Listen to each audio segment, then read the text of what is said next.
Malachie, chapitre 1. Oracle. Parole de l'Éternel à Israël par Malachie. Je vous ai aimé, dit l'Éternel, et vous dites, en quoi nous as-tu aimés? Ésaü n'est-il pas frère de Jacob, dit l'Éternel? Cependant j'ai aimé Jacob et j'ai eu de la haine pour Ésaü. J'ai fait de ces montagnes une solitude. J'ai livré son héritage aux chacals du désert. Si Édom dit, nous sommes détruits, nous relèverons les ruines. Ainsi parle l'Éternel des armées, qu'ils bâtissent, je renverserai. Et on les appellera pays de la méchanceté, peuple contre lequel l'Éternel est irrité pour toujours. Vos yeux le verront et vous direz, grand est l'Éternel par-delà les frontières d'Israël. Un fils honore son père et un serviteur son maître. Si je suis père, où est l'honneur qui m'est dû? Si je suis maître, où est la crainte qu'on a de moi, dit l'Éternel des armées, à vous, sacrificateurs, qui méprisez mon nom et qui dites, en quoi avons-nous méprisé ton nom? Vous offrez sur mon autel des aliments impurs, et vous dites, en quoi avons-nous profané? C'est en disant, la table de l'Éternel est méprisable. Quand vous offrez en sacrifice une bête aveugle, n'est-ce pas mal? Quand vous en offrez une boiteuse ou infirme, n'est-ce pas mal? Offre-la donc à ton gouverneur. Te recevra-t-il bien? Te fera-t-il bon accueil, dit l'Éternel des armées? Priez Dieu maintenant pour qu'il ait pitié de nous. C'est de vous que cela vient? Vous recevra-t-il favorablement, dit l'Éternel des armées? Lequel de vous fermera les portes pour que vous n'allumiez pas en vain le feu sur mon autel? Je ne prends aucun plaisir en vous, dit l'Éternel des armées, et les offrandes de votre main ne me sont point agréables. Car depuis le lever du soleil jusqu'à son couchant, mon nom est grand parmi les nations, et en tout lieu on brûle de l'encens en l'honneur de mon nom, et l'on présente des offrandes pures, car grand est mon nom parmi les nations, dit l'Éternel des armées. Mais vous le profanez en disant la table de l'Éternel est souillée, et ce qu'elle rapporte est un aliment méprisable. Vous dites qu'elle fatigue, et vous le dédaignez, dit l'Éternel des armées. Et cependant, vous amenez ce qui est dérobé, boiteux ou infirme. Et ce sont les offrandes que vous faites. Puis-je les agréer de vos mains, dit l'Éternel? Maudit soit le trompeur qui a dans son troupeau un mâle et qui voulait sacrifier au Seigneur une bête chétive. Car je suis un grand roi, dit l'Éternel des armées, et mon nom est redoutable parmi les nations. Malachie, chapitre 2. Maintenant, à vous cet ordre, sacrificateurs. Si vous n'écoutez pas, si vous ne prenez pas à cœur de donner gloire à mon nom, dit l'Éternel des armées, j'enverrai parmi vous la malédiction et je maudirai vos bénédictions. Oui, je les maudirai parce que vous ne l'avez pas à cœur. Voici, je détruirai vos semences et je vous jetterai des excréments au visage, les excréments des victimes que vous sacrifiez, et on vous emportera avec eux. Vous saurez alors que je vous ai adressé cet ordre, afin que mon alliance avec Lévi subsiste, dit l'Éternel des armées. Mon alliance avec lui était une alliance de vie et de paix. Ce que je lui accordais pour qu'il me craignît, et il a eu pour moi de la crainte. Il a tremblé devant mon nom. La loi de la vérité était dans sa bouche, et l'iniquité ne s'est point trouvée sur ses lèvres. Il a marché avec moi dans la paix et dans la droiture, et il a détourné du mal beaucoup d'hommes. Car les lèvres du sacrificateur doivent garder la science, et c'est à sa bouche qu'on demande la loi, parce qu'il est un envoyé de l'Éternel des armées. Mais vous vous êtes écarté de la voie.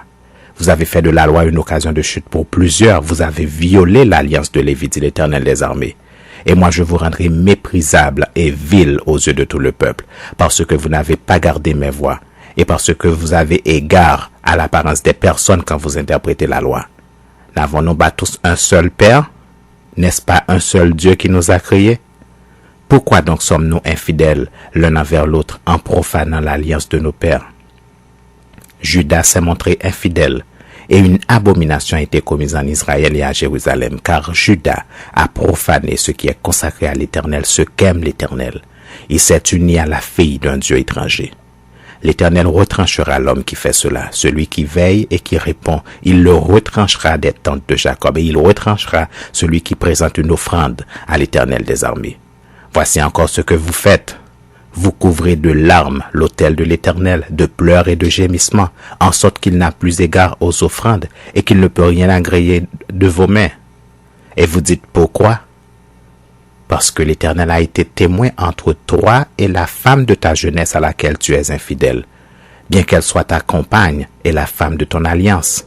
Nul n'a fait cela avec un reste de bon sens, un seul l'a fait. Et pourquoi? Parce qu'il cherchait la postérité que Dieu lui avait promise.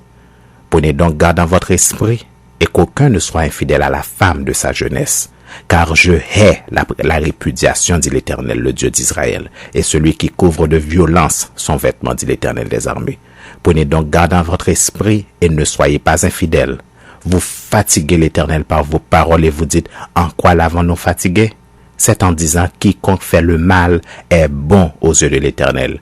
Et c'est en lui qu'il prend plaisir? Ou bien, où est le Dieu de la justice? Malachie, chapitre 3. Voici, j'enverrai mon messager. Il préparera le chemin devant moi, et soudain entrera dans son temple le Seigneur que vous cherchez. Et le messager de l'alliance que vous désirez, voici, il vient, dit l'Éternel des armées. Qui pourra soutenir le jour de sa venue? Qui restera debout quand il paraîtra? Car il sera comme le feu du fondeur, comme la potasse des foulons.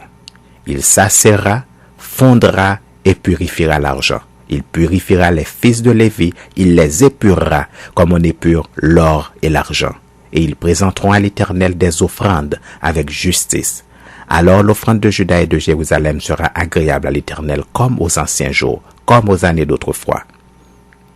Je m'approcherai de vous pour le jugement, et je me hâterai de témoigner contre les enchanteurs et les adultères, contre ceux qui jurent faussement, contre ceux qui retiennent le salaire du mercenaire, qui oppriment la veuve et l'orphelin, qui font tort à l'étranger et ne me craignent pas, dit l'Éternel des armées, car je suis l'Éternel, je ne change pas.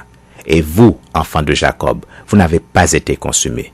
Depuis le temps de vos pères, vous vous êtes écartés de mes ordonnances, vous ne les avez point observées. Revenez à moi et je reviendrai à vous, dit l'Éternel des armées. Et vous dites, en quoi devons-nous revenir? Un homme trompe-t-il Dieu? Car vous me trompez. Et vous dites, en quoi t'avons-nous trompé? Dans les dîmes et les offrandes. Vous êtes frappés par la malédiction et vous me trompez, la nation tout entière. Apportez à la maison du trésor toutes les dîmes, afin qu'il y ait de la nourriture dans ma maison. Mettez-moi de la sorte à l'épreuve, dit l'Éternel des armées, et vous verrez, si je n'ouvre pas pour vous les écluses des cieux, si je ne répands pas sur vous la bénédiction en abondance. Pour vous, je menacerai celui qui dévore, et il ne vous détruira pas les fruits de la terre, et la vigne ne sera pas stérile dans vos campagnes, dit l'Éternel des armées. Toutes les nations vous diront heureux, car vous serez un pays de délices, dit l'Éternel des armées. Vos paroles sont rudes contre moi, dit l'Éternel, et vous dites, qu'avons-nous dit contre toi? Vous avez dit, c'est en vain que l'on sert Dieu. Qu'avons-nous à gagner à observer ses préceptes et à marcher avec tristesse à cause de l'Éternel des armées? Maintenant nous estimons heureux les hautains. Oui, les méchants prospèrent. Oui, ils tentent Dieu et ils échappent. Alors ceux qui craignent l'Éternel se parlèrent l'un à l'autre. L'Éternel fut attentif et il écouta. Et un livre de souvenirs fut écrit devant lui pour ceux qui craignent l'Éternel et qui honorent son nom. Ils seront à moi, dit l'Éternel des armées. Ils m'appartiendront au jour que je prépare. J'aurai compassion d'eux, comme un homme a compassion de son fils qui le sert. Et vous verrez de nouveau la différence entre le juste et le méchant, entre celui qui sert Dieu et celui qui ne le sert pas. Malachie, chapitre 4. Car voici le jour vient, ardent comme une fournaise. Tous les hautains et tous les méchants seront comme du chaume. Le jour qui vient les embrasera, dit l'Éternel des armées. Il ne leur laissera ni racine, ni rameau. Mais pour vous qui craignez mon nom, se lèvera le soleil de la justice, et la guérison sera sous ses ailes. Vous sortirez et vous sauterez comme les veaux d'une étable, et vous foulerez les méchants, car ils seront comme de la cendre sous la plante de vos pieds au jour que je prépare, dit l'Éternel des armées. Souvenez-vous de la loi de Moïse, mon serviteur, auquel j'ai prescrit en Horeb pour tout Israël des préceptes et des ordonnances. Voici, je vous enverrai Élie le prophète avant que le jour de l'Éternel arrive, ce jour grand et redoutable. Il ramènera le cœur des pères à leurs enfants et le cœur des enfants à leurs pères, de peur que je ne vienne frapper le pays d'interdit.